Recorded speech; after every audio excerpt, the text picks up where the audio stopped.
Hello? Is this thing on? Whoa. That's louder than I expected. I have seen so many speeches begin this way, whether it's at a work event or a wedding, and it comes across as amateur, unprofessional. It's unnecessary. In this video, I am going to give you a few tips so that you're comfortable using a microphone, even if you're a brand new speaker who is not used to giving presentations. These tips will help you in that upcoming presentation. My first tip is to test the microphone beforehand. At many work-style events, such as conferences, there will be an opportunity to do a mic test before you deliver a presentation. And if this is offered to you, definitely take that event organizer up on the offer, because this is a great thing to be able to hear what your voice is going to sound like amplified by the microphone. You'll get used to it and you won't be caught off guard when you actually go to give your presentation.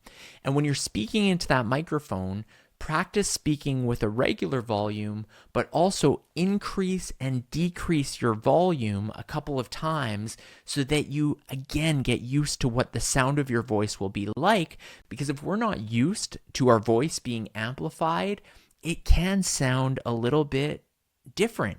It might catch us off guard. So by getting used to that beforehand, it's going to be very helpful. And I've talked about this in other videos, but the other benefit of doing a mic test is you get familiar with that stage setup and what it feels like standing there and looking out into the crowd. Because when you go to deliver a presentation, there may be 50, 100, 200, 500, 1,000 people in attendance, and that's a lot of eyes staring at you. And so that's where the nerves come in from time to time.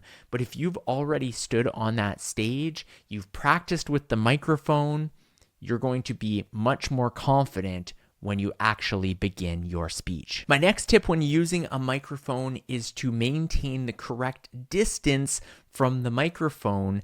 Ideally, you want to be about 1 to 2 inches away if you're holding that handheld mic, and you want to hold it directly underneath you. So the problem sometimes is when we're talking right into the microphone, right in front of it, that can be a little bit loud, and the P's and the B's that we say are really going to pop and have an aggressive sound. Whereas if the microphone is just under our mouths or sometimes just to the side, that is going to be a more enjoyable sound for the audience. And what is also common is to have a lapel mic or another microphone that sometimes wraps around the ear and goes directly in front of the mouth. In that case, with the earpiece, you're just going to speak as if you would normally. And same thing with the lapel mic. You'll often clip it right onto your suit jacket or onto your dress shirt.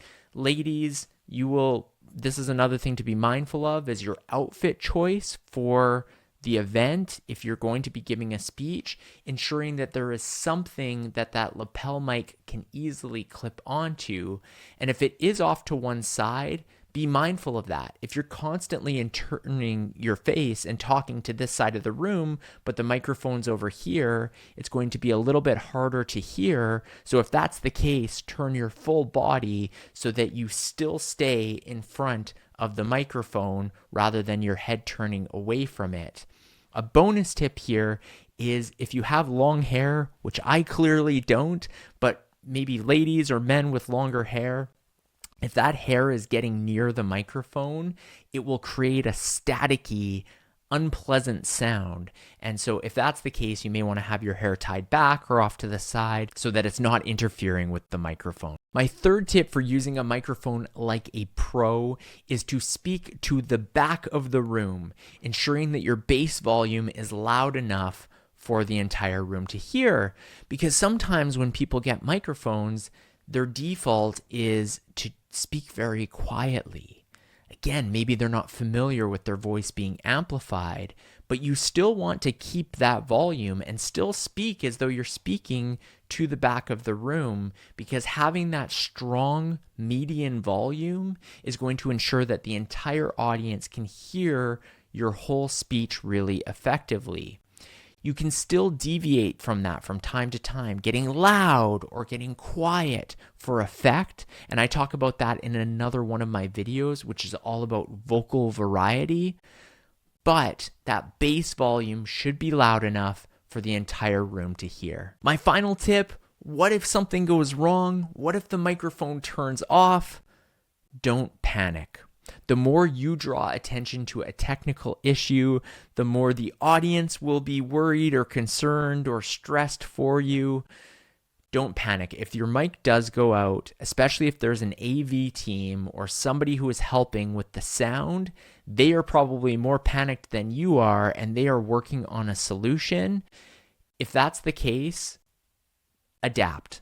Speak louder. Talk really loud so the entire room can hear you. If you are the only one there and you know that there's a solution, maybe the batteries have gone out, you can perhaps improvise, tell the audience you're going to be 2 minutes, run to the back, fix that if it's really going to be a big issue.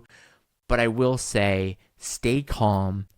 Think about ways that you can still deliver your content. It's like any technical issue you could run into. These things happen from time to time, but the less you draw attention to it and the more that you keep that confidence and don't allow it to be a problem and adapt, the smoother it's going to go, and your audience is going to be very impressed that you handled the situation like a professional. I hope this video on how to deal with a microphone like a professional has been beneficial to you.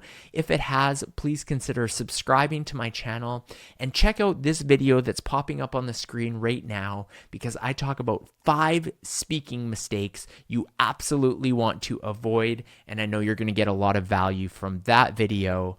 But thank you for watching this one.